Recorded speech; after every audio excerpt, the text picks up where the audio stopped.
Hi, it's Jonathan. What I want to do today is expand upon some concepts that I've put out there for people so that there's a little bit better of an understanding behind what I'm trying to relay to you. Number one question, why am I drawing upon the teachings of Christ? If I never met the guy and I don't know if he existed, right? Why would I do that? I never did meet him. I don't know, what really happened as far as a detailed, written down history. So why do I pull from it? Why am I talking about him?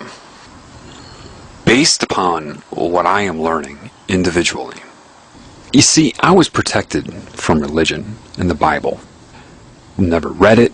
Maybe read the first page of the Old Testament and it disgusted me so much that I put the whole thing down. I've heard catchphrases put out there, throughout the media and whatever Christ was supposedly teaching and all that.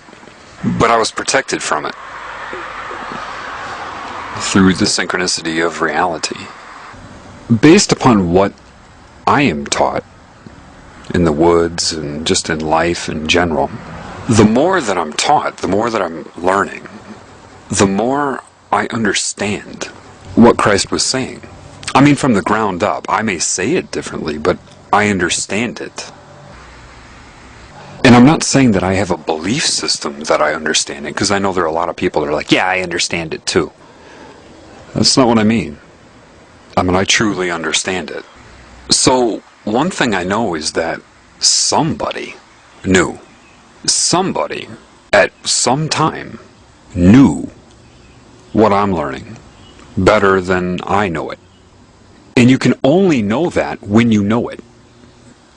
You see, I don't know if the name is Jesus. My instinct says that's a deity used to possess people. Do you accept Jesus in your heart? And then that's a willing contract because you aren't aware enough to question who Jesus was. See, phonetic symbols have meaning. If his name wasn't Jesus, screw the translation. You're letting Jesus in your heart. A name. Do you understand the significance of that? You're letting a name identifying a personality. I don't care what they conned you into believing. Jesus means this and that. It means the, whatever. Forget that. You're also told the Statue of Liberty means freedom. Anyway, somebody at some time knew. And how do I know this person was connected to creation? Well, from what I'm learning. Somebody knew the correct way to perceive this reality. Somebody knew what it was and how to handle it, how to overcome it. Somebody did. I know the Illuminati didn't come up with a lot of those parables. They couldn't have, because if they could, meaning they had the understanding, the knowledge that builds the foundation reaching the conclusion in these parables, if they knew that, they wouldn't be doing what they're doing right now. Let me say that again. If these people that created religion knew and understood the meaning behind those parables, they would not be doing what they're doing right now. Therefore, I know that somebody knew outside of this control system. What the name was, I don't know. Based upon what I know from Spirit, whoever gave those parables would never be concerned with being anointed or being called the Christ. So, by deduction, based upon what I know, the man existed. I can only infer that they stole the teachings of this man to sell this pagan worship of Satan. What is Satan? Satan's a consciousness. Satan is neither male nor female. It's both. If you watch the movie The Passion of the Christ, Mel Gibson nailed the essence of Satan with Satan's appearance that seemed in a bizarre way neither male nor female, but strangely attractive. That character, the hooded character, very mysterious, very logical, very sensual. In other words, it exhibited both male and female characteristics, and I don't mean like a gay man would. I mean in a very mysterious, sensual, intelligent way. That's what you're dealing with. So it will be male to those who want to perceive it as male, and female to those who want to perceive it as female. It is neither, and it is both. Here's the problem with the Bible. Think of riding a bike. Imagine writing a book about riding a bike. You lay it all out, a really thick book, telling you the nature of the bike and how to ride it, how to balance what the bike is, what you should do, where you can go, how to properly ride a bike. And you give this to people, and they've never ridden a bike, but you make them memorize the book, forwards and backwards. There's thousands of pages in the book about riding a bike. And they all memorize it real well.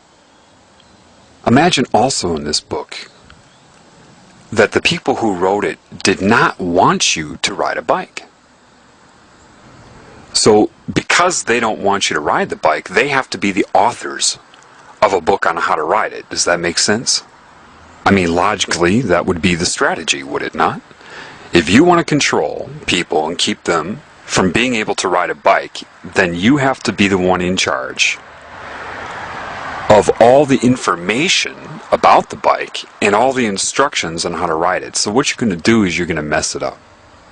Imagine adding things in like to properly ride the bike, you have to make sure that you lean all the way to the left. And remember, you're not good enough to ride the bike. You don't really deserve to ride the bike. And the bike is angry with you, and you're going to have to beg the bike for mercy, and the odds that you're going to be able to do it successfully are almost nil. But memorize the book anyway. And you have all kinds of contradictions in this book. But the people can't argue with the contradictions because they've never ridden a bike. And then say somebody comes along who's ridden a bike. And this person goes up to somebody who's memorized a book on riding a bike, but has never ridden one. And you get into a conversation about the bike. Now, you've ridden one, it's natural to you. But this person has been forced to memorize a book with fear and shame and guilt about the whole thing on how to ride a bike, but they've never done it. I guarantee you that you would get into an argument. It would probably go something like this. Here, let me take a look at your book. I've ridden a bike, let me just take a look at it. You start reading through the book, and you're like, whoa, hang on a second. And they say, what? You say, what is this? Lean all the way to the left? Sir, you would fall if you did that. No. I know. I memorized that. That's chapter 3, paragraph 9. You must lean all the way to the left in order to successfully ride the bike. Sir, that's crazy. You'll fall. No. You're evil. This is the word of the bike. The bike wrote this, and this is its word, and it says that to ride it, it knows, and it's used to lean to the left. Sir, I guarantee you the bike didn't write this. Here, look at this other chapter. Let me show you something. You see in this chapter how it talks about 90-degree angles? How it would be better to be positioned in a 90-degree angle on